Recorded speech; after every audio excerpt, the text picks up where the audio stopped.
Hello everyone, welcome to our Wealth podcast series, where we break down strategies that help shape your financial success, because it's all about insights, not hindsight.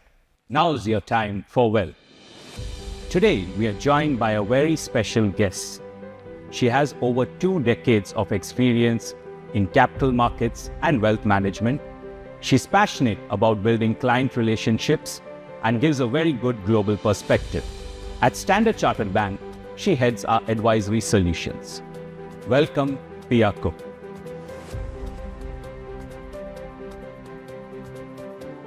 Welcome, Pia, to India. Is this your first time? Hi, Vinay. No, it's not my first time. In fact, would you believe that I came here in 1999 for the first time?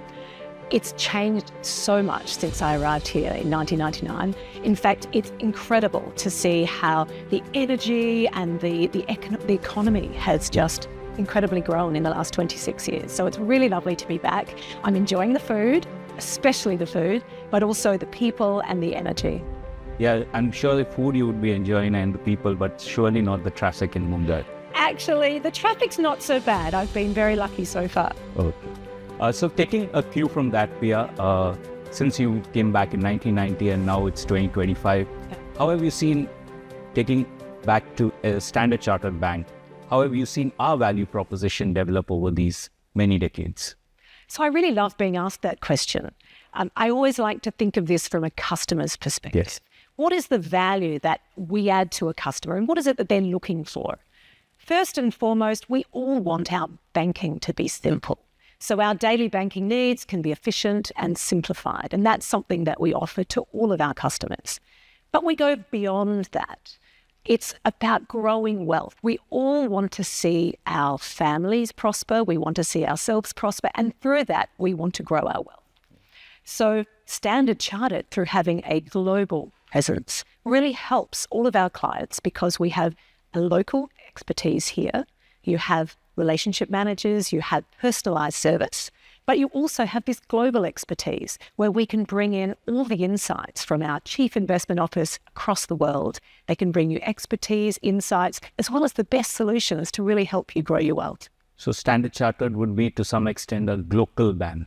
I like that, a local bank, that's right. So Pia, in this age where we have so much of information, how does a client look and what do they look for in Standard Chartered Bank to be their trusted partner in their wealth journey? Vinay, investing is really complicated. I think a lot of our listeners right now would agree that trying to make sense of where to invest can be really challenging, but it's also very personal.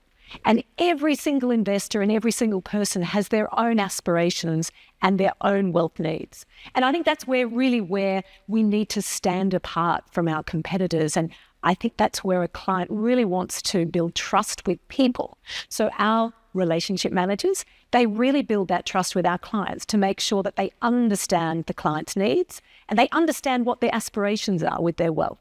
Now, I do want to touch on, though, our process. Yes. Because as much as people are important, so is the underlying process that they must follow. From process, it's also important because we might be having a lot of people on ground. How do we ensure that it's like an institutional framework we have, that they are able to give one voice and one recommendation of advice to the client? Absolutely. Look, we have over 4,500 people at any one point in time across all of our different markets speaking with clients. 24/7? 24/7. So can you imagine how important it is that each of those people have a consistent process that they follow to ensure that we are managing clients' wealth appropriately? I'd like to introduce you to our process that we follow called Today, Tomorrow and Forever. That's a very interesting framework. Yeah, so it's part of our discovery process, which is one of the steps in our wealth building process. Today is all about what you need for your today, right? What is the cash that you require? What are your daily needs? And making sure that you don't have too much cash set aside. But the comfort is there. I appreciate that, and we need to spend more time ensuring that customers understand inflation kills cash. Yes. Then we look at tomorrow and we say if you've got tomorrow needs such as your family, you might have children that are about to go to university, you might have aspirations to retire well in a certain number of years. So we need to make sure that you put enough money into your tomorrow investments to grow so that you can meet those goals. And then very lastly, we have forever, which is about your legacy and succession and making sure that you set up your wealth such that it really can be transferred across to the family in years to come.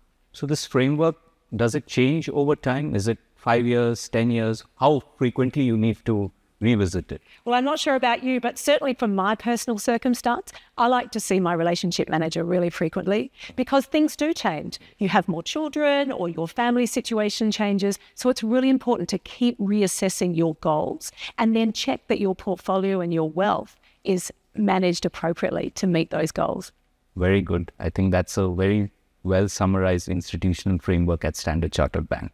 So Pia, I saw your LinkedIn article, Drowning in the Noise.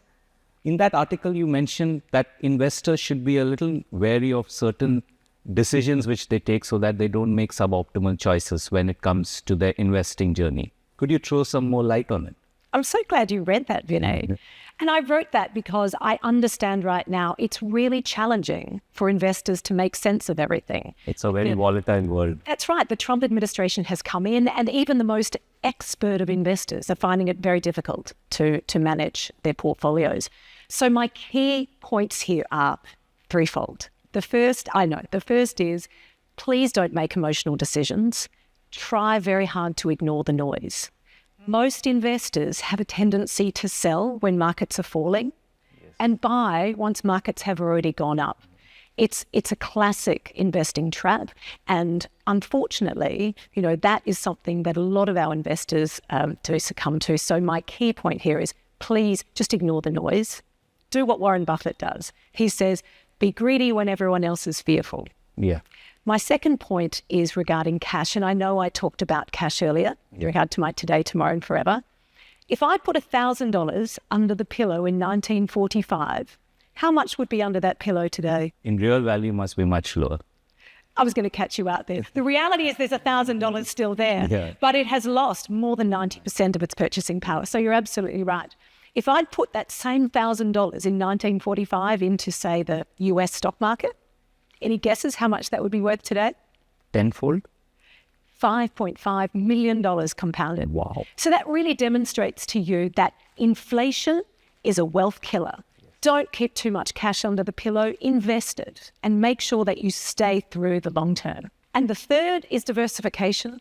Right now, with markets being so challenging, if you've got a balanced portfolio with a mix of assets, it's going to be much better for you to ride through the volatility. So 3 takeaways. Fantastic, Pia. So Pia, that was a great answer.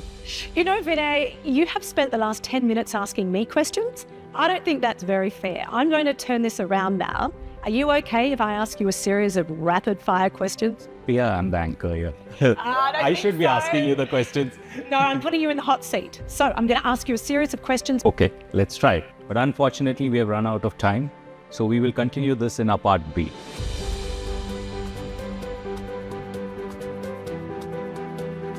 How often do you check your portfolio? You wake up in the morning, what's the first thing you do? I've got $1,000, I'm giving it to you right now. Where are you going to invest?